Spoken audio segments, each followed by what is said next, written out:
नमस्कार साथियों, मेरा नाम है अशोक पांडे और मेरे चैनल जय विद अशोक पर आपका स्वागत है। फ्रेंड्स, आज हम Indian economy module B chapter number 17 के 60 नोट्स का पार्ट 2 देखेंगे। एक पार्ट में निपट नहीं पाया था, तो सर दूसरा पार्ट आपके सामने अवेलेबल है। तो इस लेक्चर में हम फिस्कल पॉलिसी के बारे में बेसिकली बात करेंगे। फिस्कल पॉलिसी क्या होती है, फिस्कल पॉलिसी का ऑब्जेक्टिव क्या है, FRBM एक्ट 2003 के बारे में डिस्कस करेंगे और FRBM एक्ट पर जो NK सिंह की कमेटी बनी थी उसने क्या क्या रिकमेंडेशंस दी हैं उसके बारे में भी बात करेंगे। क्योंकि ये 60 नोट हैं तो हम कॉन्सेप्ट की बात नहीं करेंगे, हम बस केवल ऊपरी तौर पर पढ़ते हुए चलेंगे। सो फिस्कल पॉलिसी वित्तीय पॉलिसी होती है, मॉनेटरी पॉलिसी मनी से रिलेटेड पॉलिसी होती है। ठीक है,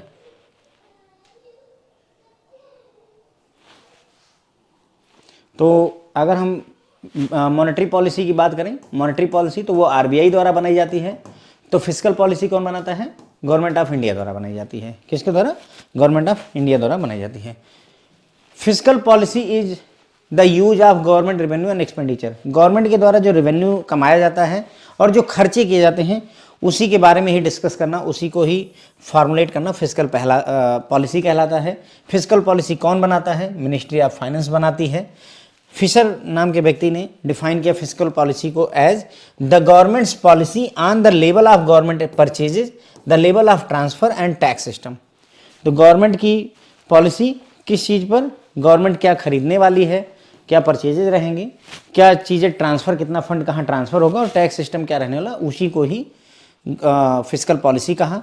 JM कीन्स जो है पहले इकोनॉमिस्ट थे जिन्होंने प्रपोज की थियरी जो कि बताती है कि फिस्कल पॉलिसी और इकोनॉमिक परफॉर्मेंस आपस में लिंक होती हैं, आपस में जुड़ी हुई होती हैं। जितनी बेहतर आपकी फिस्कल पॉलिसी होगी उतनी ही बेहतर आपकी इकोनॉमिक परफॉर्मेंस रहने वाली। फिस्कल पॉलिसी दो फंडामेंटल इंस्ट्रूमेंट पर आधारित होती है, एक टैक्स और दूसरा गवर्नमेंट के खर्चे।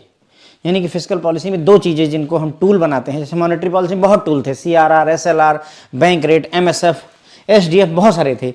उसी तरीके से फिस्कल पॉलिसी में हमारे पास दो इंस्ट्रूमेंट हैं, एक टैक्सेशन, टैक्स को घटाया बढ़ाया जा सकता है, उसी तरीके गवर्नमेंट एक्सपेंडिचर को भी घटाया और बढ़ाया जा सकता है। यही दो टूल हमारे पास होते हैं। ठीक है, अब अगर देखें टैक्सेशन, उसका क्या प्रभाव होता है इकोनॉमी पर। Taxes directly affect the saving of individual, families and firms. जो टैक्स होते हैं वो लोगों की सेविंग को, परिवारों की सेविंग को, फर्म की सेविंग को प्रभावित करते हैं।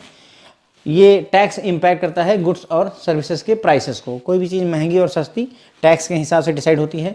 आप कितना सेव कर पाते हैं वो टैक्स के आधार पर डिसाइड होता है। सिमिलरली गवर्नमेंट के एक्सपेंडिचर की अगर बात करें, खर्च का, expenses on government purchases of goods and services, expenses on income support as government transfer payment. मतलब एक्सपेंसेस गवर्नमेंट कहाँ कहाँ करती है, गवर्नमेंट गुड्स और सर्विसेज को परचेज करने में एक्सपेंस करती है गवर्नमेंट। इसके अलावा जो गरीब लोग होते हैं उनको इनकम सपोर्ट के तौर पर कुछ पैसे ट्रांसफ़र करती है, जिन्हें हम DBT, डायरेक्ट बेनिफिट ट्रांसफ़र वगैरह करते हैं। तो इन जगहों पर पैसे खर्चा होते हैं। ठीक, फिस्कल पॉलिसी के ऑब्जेक्टिव की बात करें, दो तरीके के ऑब्जेक्टिव होते हैं, एक प्राइमरी ऑब्जेक्टिव और दूसरा एडिशनल ऑब्जेक्टिव।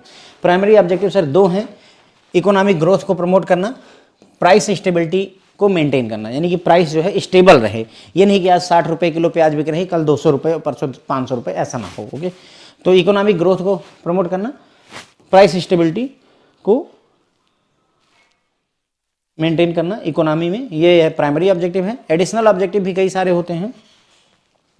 एडिशनल ऑब्जेक्टिव में मोबिलाइजिंग रिसोर्सेस, यानी रिसोर्स को मोबिलाइज करते हैं, आइडेंटिफाई करना, ऑर्गेनाइज करना और यूज करना जो डिफरेंट रिसोर्सेस हैं, कौन से रिसोर्सेज कहाँ पर यूज होने चाहिए। प्रमोटिंग एलोकेटिव इफिशिएंसी, मतलब using resources to produce more things that people want and fewer things that they don't want. तो मतलब एलोकेटिव इफिशिएंसी मतलब रिसोर्सेज को ऐसी जगह पर लगाओ जिन चीज़ों की लोग ज़्यादा डिमांड कर रहे हैं, और ऐसी जगह पर ना लगाओ जहाँ पर कम डिमांड कर रहे हैं। Reducing inequality in income and wealth, लोगों की इनकम में इनइक्वालिटी को घटाना, इनकी ज़्यादा इनकम उनकी कम इनकम, ऐसा नहीं होना चाहिए। Increasing government expenditure bye promoting free services, government के खर्चे को बढ़ाते हैं कैसे, फ्री सर्विस प्रोवाइड करके।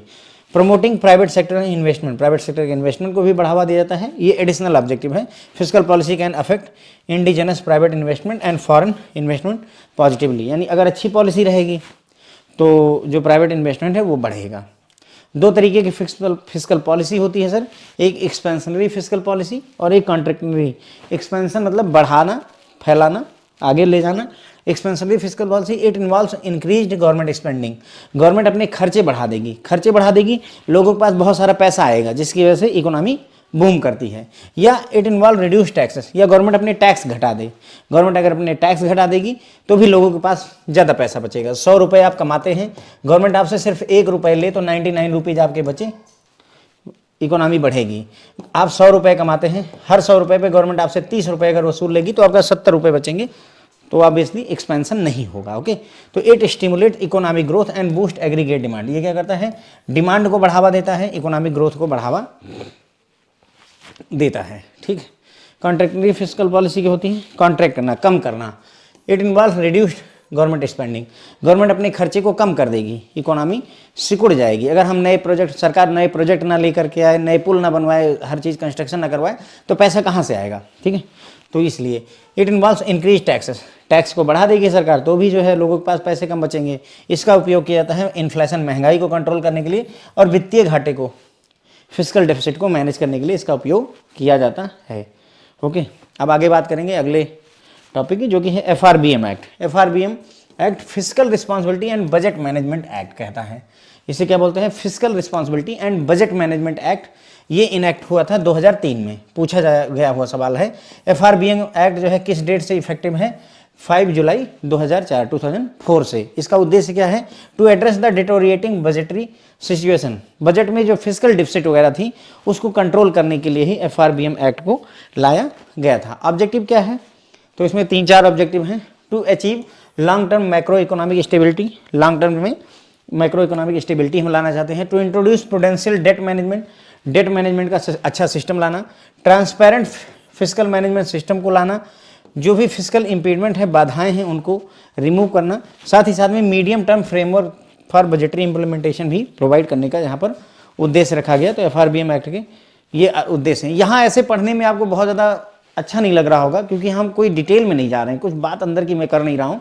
हर एक टॉपिक, हर एक टर्म को एक्सप्लेन करने की ज़रूरत है यहाँ पर, चूँकि हम 60 में पढ़ रहे हैं सर, तो इसलिए मैं उतनी डिटेल में जा नहीं रहा हूँ। डिटेल वाला लेक्चर देखेंगे तो आप समझ जाएंगे। 4 main requirement of FRBM act. तो FRBM एक्ट की 4 रिक्वायरमेंट थी। पहली रिक्वायरमेंट थी, it require government to place before parliament 3 statements each year along with the budget. तो ये FRBM एक्ट बोलता है कि बजट तो रखते ही हो हर साल पार्लियामेंट में, 3 और स्टेटमेंट रखो। Medium term fiscal policy rate statement, fiscal policy strategy statement, macro economic framework statement. ये 3 स्टेटमेंट की और डिमांड की इन्होंने कि भाई बाकी सब तो रखते ही हो, ठीक है, पर ये 3 स्टेटमेंट आपको और रखने की हमारे साथ, मतलब बजट के अलावा आप ये 3 स्टेटमेंट और रखें हमारी पार्लियामेंट में।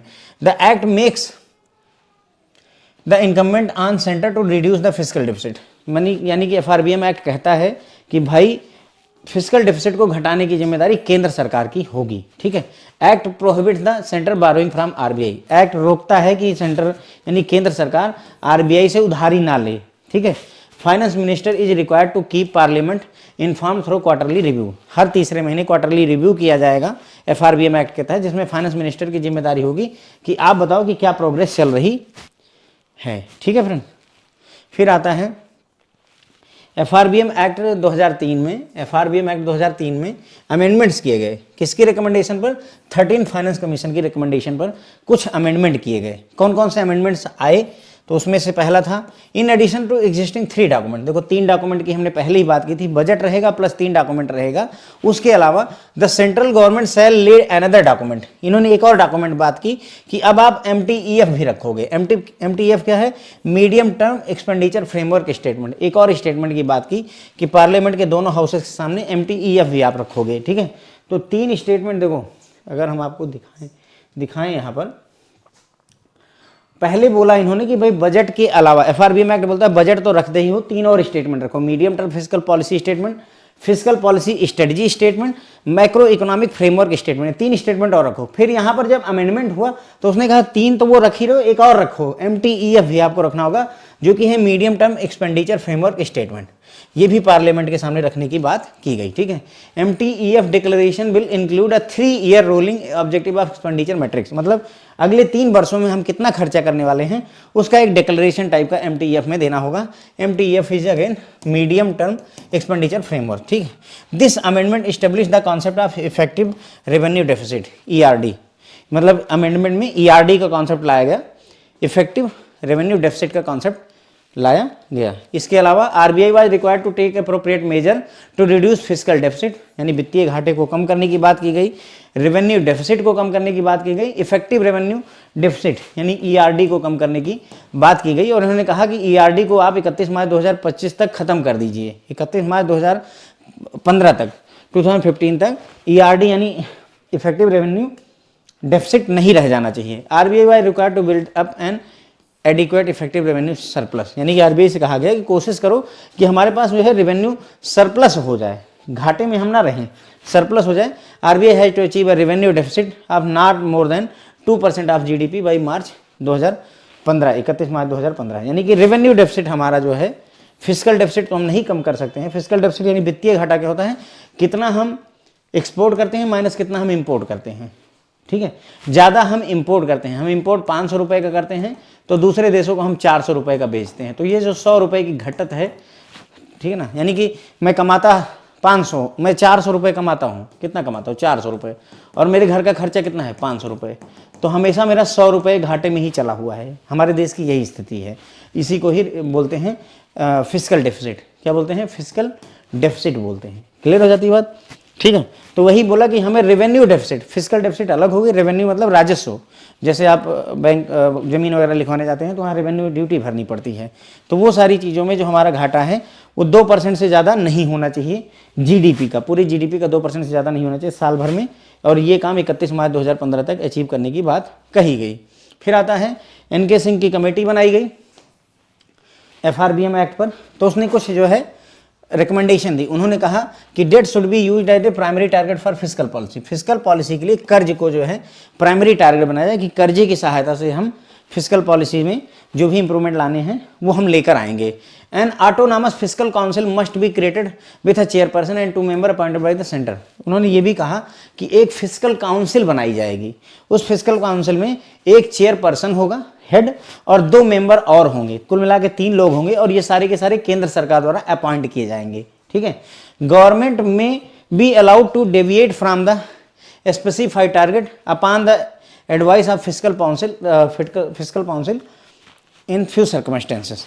तो बोल रहे हैं कि अगर जैसे तो जो टारगेट हमारा सेट है उसी टारगेट पर हमको रहना है, गवर्नमेंट को वहीं पर रहना है, लेकिन यदि आवश्यकता है तो हम थोड़ा बहुत इधर उधर से डेविएट हो सकते हैं, थोड़ा बहुत भटक सकते हैं, लेकिन वो भी फिस्कल काउंसिल की सलाह पर, ठीक है, और वो भी कुछ सर्कमस्टेंसेस में। कौन कौन से सर्कमस्टेंसेस हैं वो बात यहाँ पर हम नहीं कर रहे हैं, ठीक है।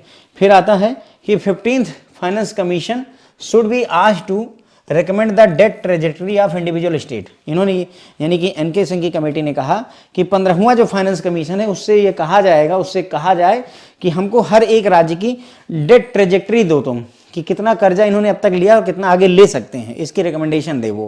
और government can not borrow from RBI except when the centre has to meet a temporary shortfall in receipt. Government RBI से बारो ना करे, RBI से उधार लेकर के घाटा ना पूरा करो अपना, अनटिल अनलेस की कोई टेम्पोररी शॉर्टफॉल है जिसको आपको इन रिसिट, कोई पैसा कहीं से आना है लेकिन आया नहीं, जिसकी वजह से हमारे पास घाटा हो रहा है, कमी है पैसे की, तो उस केस में RBI से पैसा लेकर के तुम ये अपना काम चला लो, कोई ऐतराज नहीं है। बस ठीक है बन, तो बस यहीं पर ही अपना पूरा जो है चैप्टर नंबर 17 का शॉर्ट नोट्स कवर हो जाता है। 2 पार्ट में मैंने इसको कवर किया है, पार्ट 1 प्लस पार्ट 2। होप है आपको थोड़ा बहुत समझ में आएगा। Thank you so much.